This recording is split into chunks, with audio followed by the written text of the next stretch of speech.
Merci beaucoup, Javier. Bon, je vais essayer de faire ces 10 minutes. Euh, Fernando, si tu peux partager l'écran, comme ça on va voir un petit peu quelques schémas sur cette idée de cartographie, les différents acteurs et parties prenantes de la coopération décentralisée. Ici, bon, ce premier schéma que je vais un petit peu commencer à parler sur ça à continuation.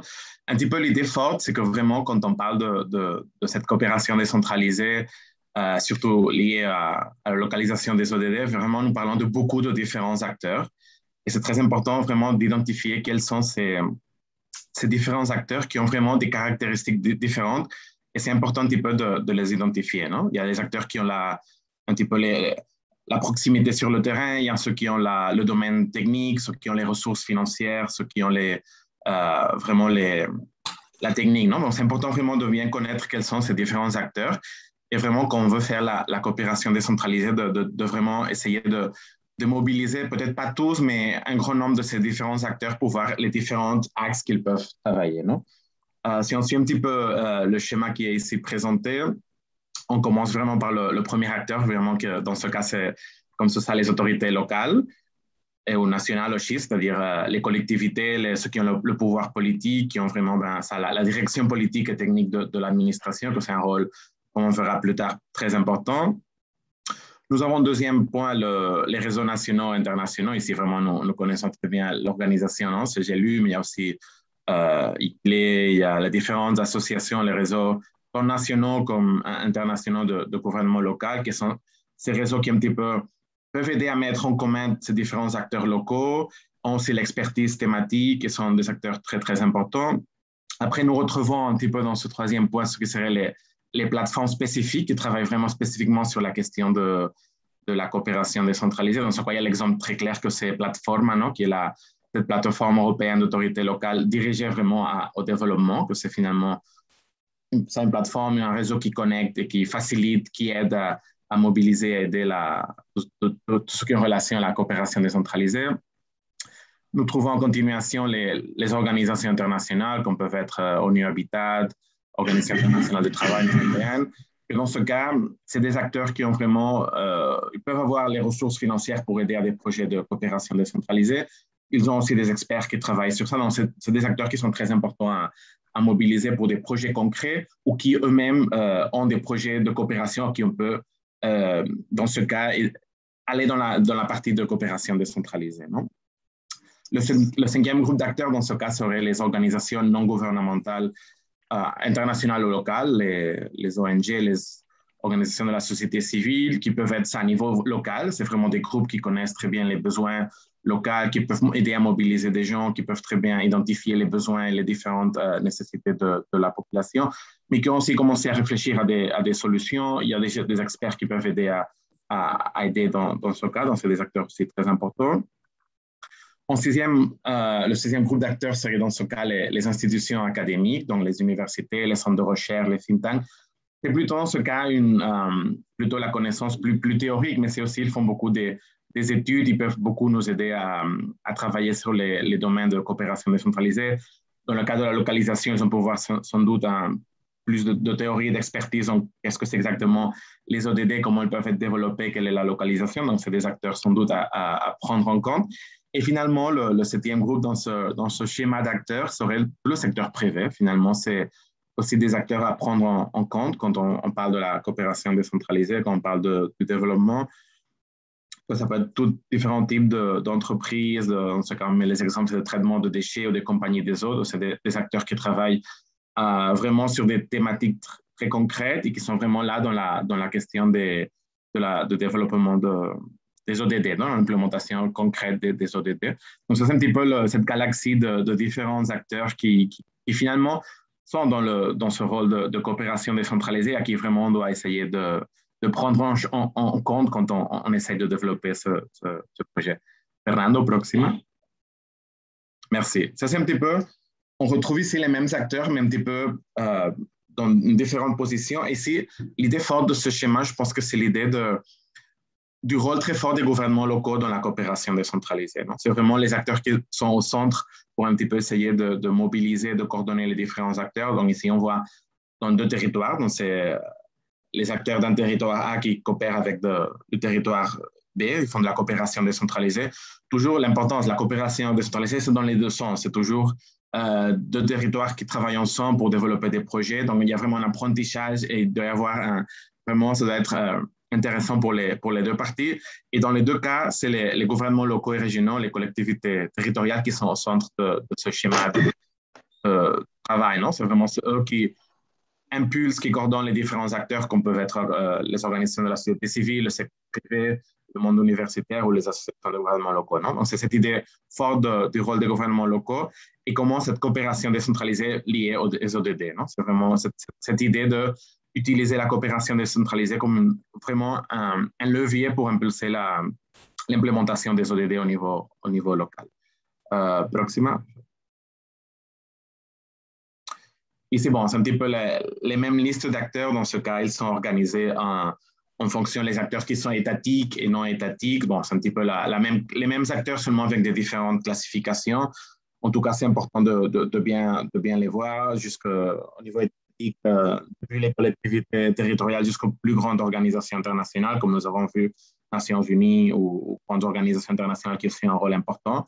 Et dans le domaine non étatique, il y a ça, secteur privé, société civile et domaine académique. Proxima.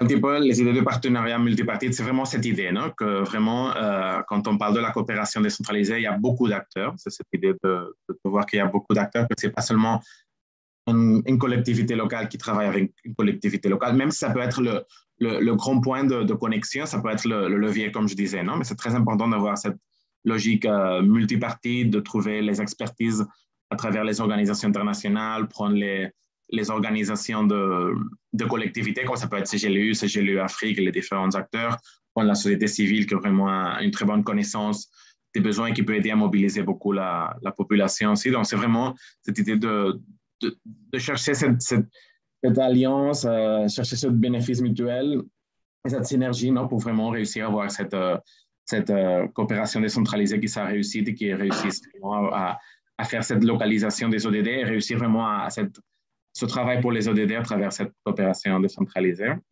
Proxima. C'est un petit peu aussi la même idée, non? Pourquoi cette importance des partenariats multipartis, non?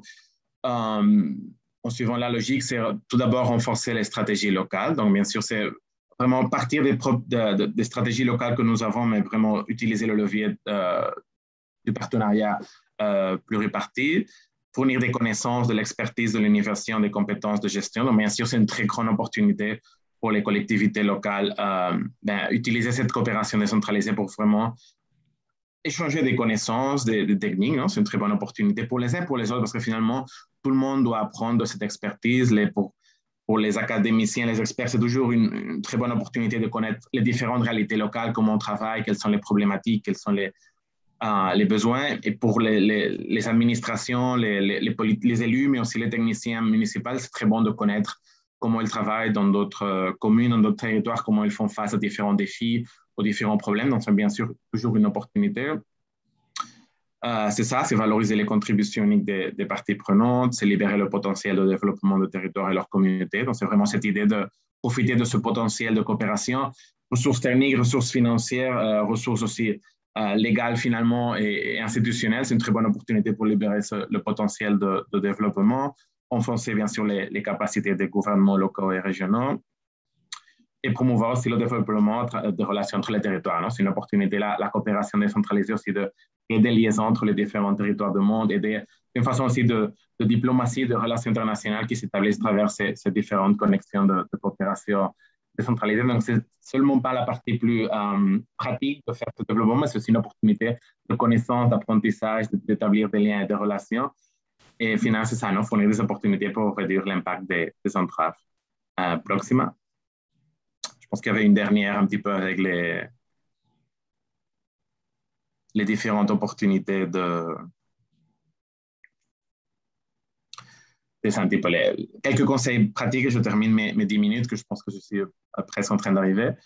Donc, c'est quelques conseils pour les gouvernements locaux et régionaux, pour les collectivités territoriales. C'est bien planifier et prévoyer, c'est très important quand on parle il faut toujours très bien planifier et prévoir dans toutes les tâches d'un gouvernement local, mais aussi qu'on parle de la coopération. C'est important, pas seulement de qu'est-ce qui arrive, qu'est-ce qui va, mais vraiment quels sont les besoins que nous avons, quelle est la planification que nous voulons faire.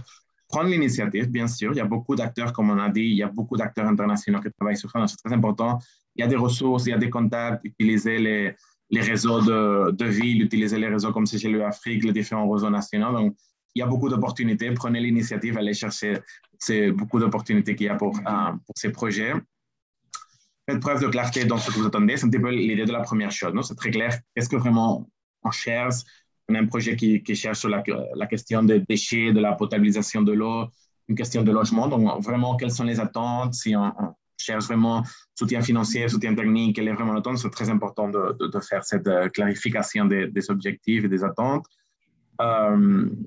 La question d'être activement en forum organisé, c'est un petit peu la même idée. Non? Il y a dans toutes ces organisations internationales, nous organisons des forums, il y a beaucoup d'opportunités. C'est une très bonne opportunité de découvrir aussi à travers ces forums quels sont les différents projets, les différentes activités de coopération décentralisée. Donc, toujours, en vous encourageant de participer activement aux réseaux internationaux et aux forums. C'est toujours une très bonne opportunité vraiment de découvrir des expériences, des opportunités pour réussir ces alliances. Assurez-vous du concours du bureau de recherche d'université. C'est très bon. Je pense que c'est très bon de compter avec les experts des universités. Parfois, il y a des chercheurs qui vraiment veulent apprendre, qui ont leurs connaissances et leur dynamique de travail. Ça peut être très intéressant aussi pour travailler ensemble avec les techniciens locaux qui ont une dynamique de travail différente et les académiciens ils ont des dynamiques différentes, mais c'est parfois très intéressant de mettre en commun les différentes dynamiques de travail. Et finalement aussi, ce qu'on avait dit, le secteur privé, non? Nouer des partenariats avec des entreprises. Donc finalement, les entreprises sont des acteurs très importants. Normalement, les collectivités travaillent avec des entreprises pour beaucoup de services publics sont servis par des entreprises. Ils font des autres services. Donc, c'est très important aussi de cette collaboration active avec des entreprises qui peuvent aider aussi avec des ressources et finalement avec l'implémentation. Parce que si on ne travaille pas avec l'entreprise, c'est très compliqué de réussir ce développement soutenable, ces ODD, parce que vraiment, c'est des acteurs très importants dans nos territoires, dans nos villes. Donc, je pense que j'ai arrivé aux 10 minutes. Juste l'idée forte, c'est ça. Il y a beaucoup d'acteurs. Il faut très bien être présent avec ça, participer activement au forum et différents secteurs et faire un bon travail de clarification et de planification. Merci beaucoup.